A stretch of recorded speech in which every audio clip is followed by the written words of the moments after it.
Assalamualaikum warahmatullahi wabarakatuh. Apa kabar kalian semua?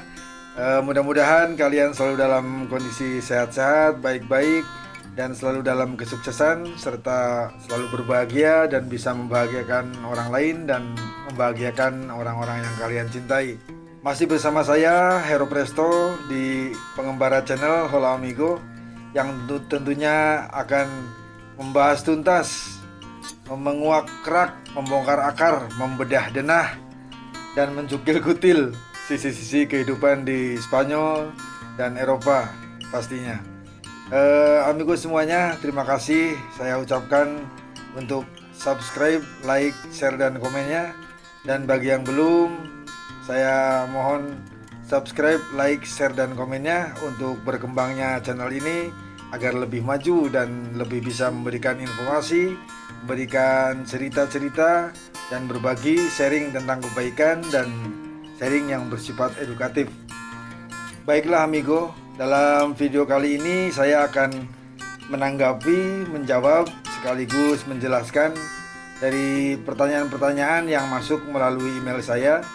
Tapi tentunya tidak semuanya bisa saya bacakan, tapi saya rangkum menjadi 4 pertanyaan yang insya Allah mewakili dari pertanyaan-pertanyaan yang ada yang masuk di email saya. Langsung aja amigo. Pertanyaan yang pertama dari trisula@gmail.com. Ya, ini bertanya, Bang, bagaimana caranya berangkat kerja ke Spanyol dengan resmi? Nah, baiklah. Ini menurut saya resmi di sini ada 2 macam tinjauan, amigo semuanya. Yang pertama, resmi dari cara penyelenggaraan tentunya. Sementara kita ketahui bersama, resmi cara penyelenggaraan ini dalam arti apabila negara, tentunya di sini kita ambil contoh Indonesia, mempunyai kerjasama dengan negara lain, baik di Eropa maupun di Asia, yang mempunyai kerjasama dalam hal ketenaga kerjaan. Ini tentunya penyelenggaraannya bisa dilakukan oleh instansi terkait. Kalau di Indonesia mungkin Kementerian Ketenaga Kerjaan, atau juga bisa diberangkatkan dengan oleh badan swasta atau perusahaan-perusahaan swasta yang ditunjuk dan atau bekerja sama dengan instansi terkait tersebut. Itu yang pertama, tinjauan maksud resmi di sini. Yang kedua, resmi dari sudut pandang dokumen atau kelengkapan. Tentunya seseorang yang mau bekerja di luar negeri itu di samping memiliki paspor, kemudian juga sudah melengkapi semua administrasi dan dokumen-dokumen termasuk kontrak kerja. Mereka tentunya memiliki visa atau visa kerja yang saya maksud.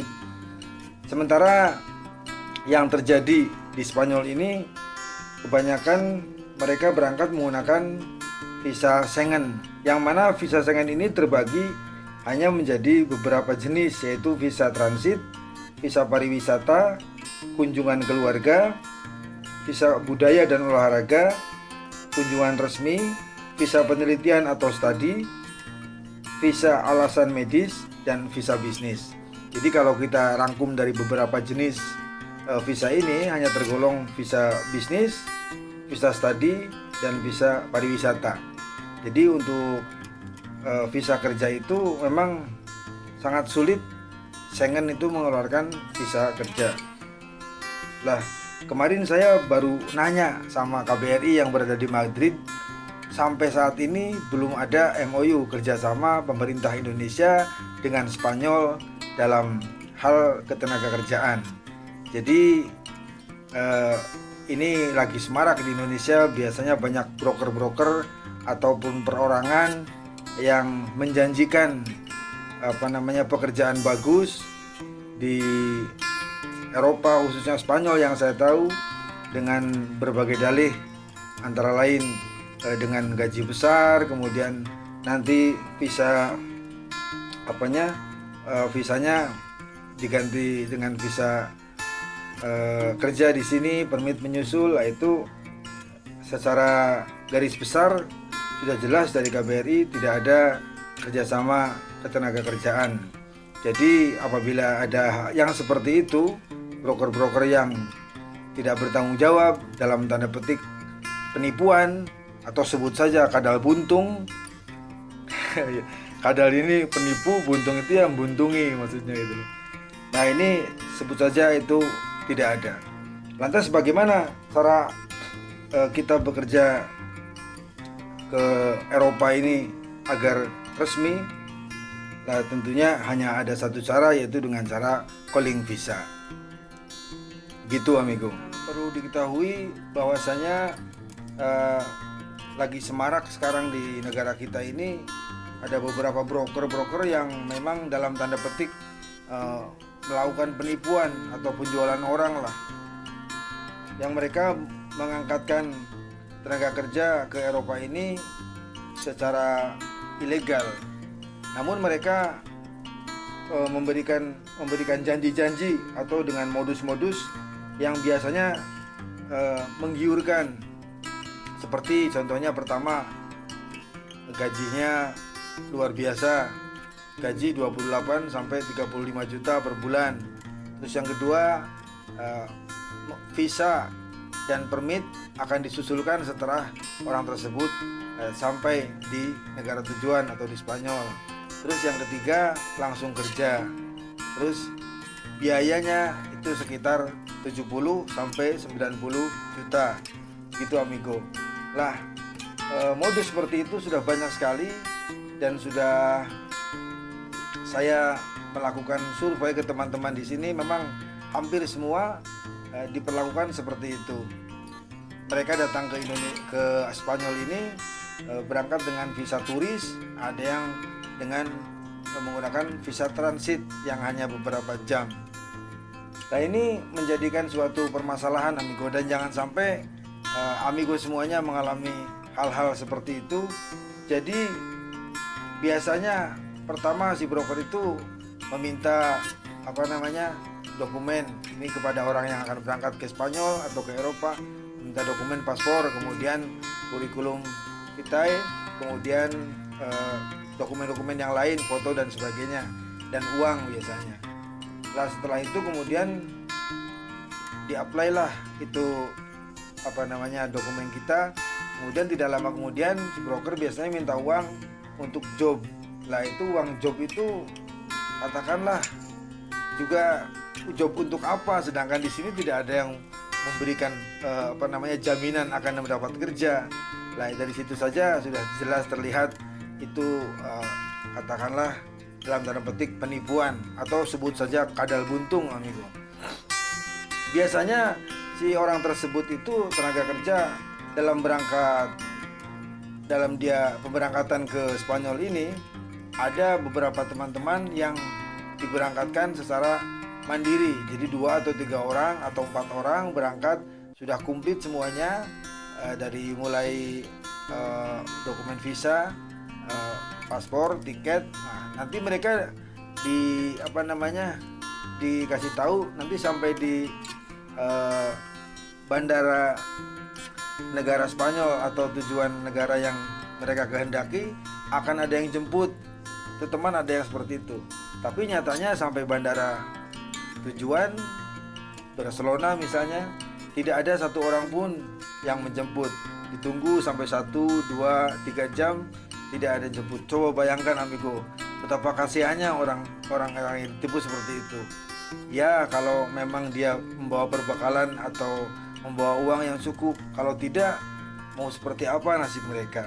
Makanya saya ingatkan, jangan sampai kita tertipu oleh janji-janji broker atau si kadal buntung itu.